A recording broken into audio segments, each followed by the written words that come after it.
Урматтуу улуу кыргыз элим, ардактуу ыйык ата журтум, мен Бакеев Аскарбек, Сары Өзөнчү коомунун төрагасы, Сары Өзөнчү коомунун мүчөсү менен биргелешип, бир күн кыргыз элиме кайрылуу жасап жатабыз. Биринчи кайрылуубуз биздин президентибиз Сооронбай Шариповичке өткөн мезгилдин саясий курмандыгы болгон чыган балдарга, Жанабакта жаткан Садыр Жапаровго амнистия беришин суранабыз. Азыр көпчүлүк жерде жакшылык жамандыкта эки сөздүн бири эле Садыр Жапаров жөнүндө эмне себептен бийлик чыгарбай жатат деген суроо туюлуп атат. Бул дүдөмүктү жок кылыш үчүн урматтуу президент Садыр Жапаровду тез арада чыгарыш керек. Болбосо эл бул бийликтин бир мандеми болуш керек. Эгер мандеми болбосо капкачан чыгармак деп. Мына ошол сөзгө кепке чекит коймоксуз. Экинчи, атадан калган жакшы бир сөз бар эле. Булактын башы булганса, дарыядан суу ичпейсиң деп. Ошол азыркы мезгилде биздин дарыябыз булганып, ошол дарыяда саста, жылаан бакалар, балыктар, чаяндар айтар толуп кетти. Биз ошол мезгил сааты келди деп ойлойм.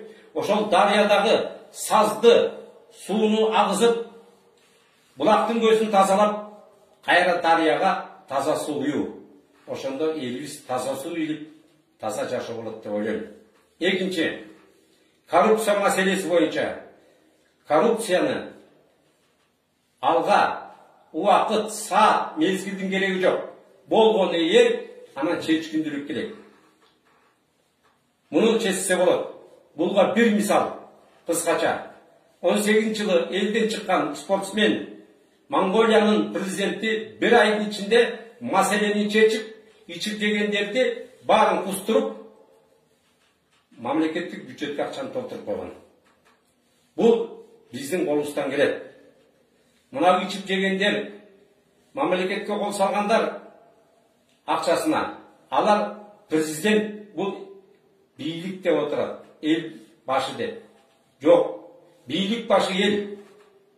Эл президентти шайлайт. Ошон үчүн урматтуу президент, биттеген чачты тарагандан пайда жок. Устаран алып туруп эле кырып коюңуз. Ошондо эски биттеген чачтын ордуна жаңы, таза, тапкара болгон чач пайда болот. Ошондо эч кандай баш тытышпайт, жакшынакай баш болуп калат. Дагы менин айтарым, мынакей азыр парламенттин 90% азыркы шайлоого барабыз деп чамынып турат. Эгерде бир мандаттуу болгондо булардын 90% келмек эмес.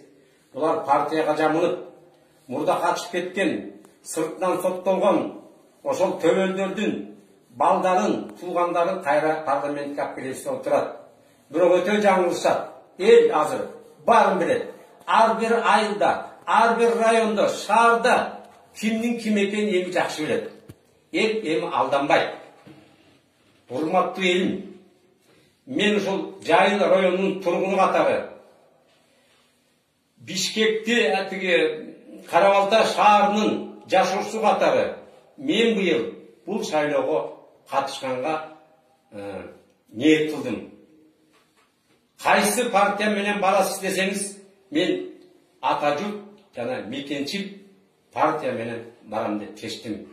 Анткени ошол партиянын башындагылар кыргыз деп күйгөн, кыргыз дегенде жан берген, иман жолунда жүргөн, кыргыз элинин менталитетин, салт санасын, үрп адатын жакшы билген, мыйзамда жазылбаган кыргыздын мыйзамы менен жүргөн инсандар. Мына ошого мен ишеним пайда болду. Менин айтарым, мен ишенип кетем. халайық жұрттар, қачанға чейін біз ақшаның құлы алдап кеткен ошол сайпаналарга ишенип жүрө бересизби?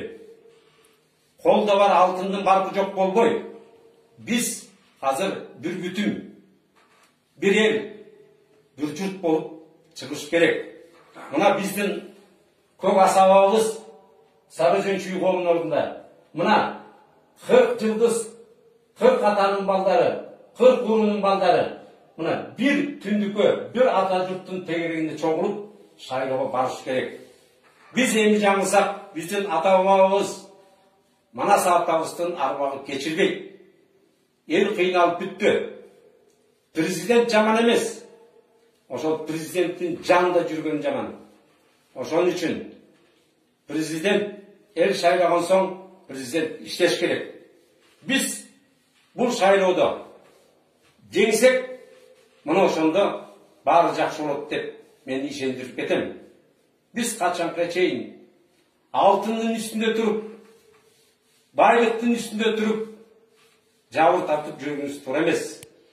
Біз азыр ақ еңбегіменен, адал ішіменен, иман жолында жүрген Құдай деген елдің азаматтары шығыш керек. Бирок шайлоого анын жынысы, улуту, жашын емес, мекенде патриот деп күйген азаматтар барыш керек. Мына біздің мақсат ошол. Бізге тиги жаман, бұл жаман дегенден пайда жоқ. Болар іш болды, бой сығанды. Біз келечекке алды барыш керек. Мына ошол атабыз Манас болған соң, бар бір атабыздың, Манас атабыздың арбағы қолдой. Мен ошого бір-екі күплет ырырдап айтып берейін. Атабыз Манас туу сайған жерде ақ бата сұрап ант берген елге, қылымды басқан қырғызды сақтап, қол тигіз жерге, қол қойыз бірге, жерене берген ақ сүтін ақтап, бүтінін жерін сақтаған мақсат, қол құрап даяр бол олу бірге, сен бөлік деген адатты таштап. Біріксе қырғыз күш болып, ата жұрт намыс қозғалып, бір келіп уран шақырса, жалында күйген от болады деп айтып кетер едім. Урматты қырғыз елім, ушул кичинекей кайрылышка маани берип көңүл бурган чоң рахмат. Биздин иш алдыга, жеңиш биз тарапта.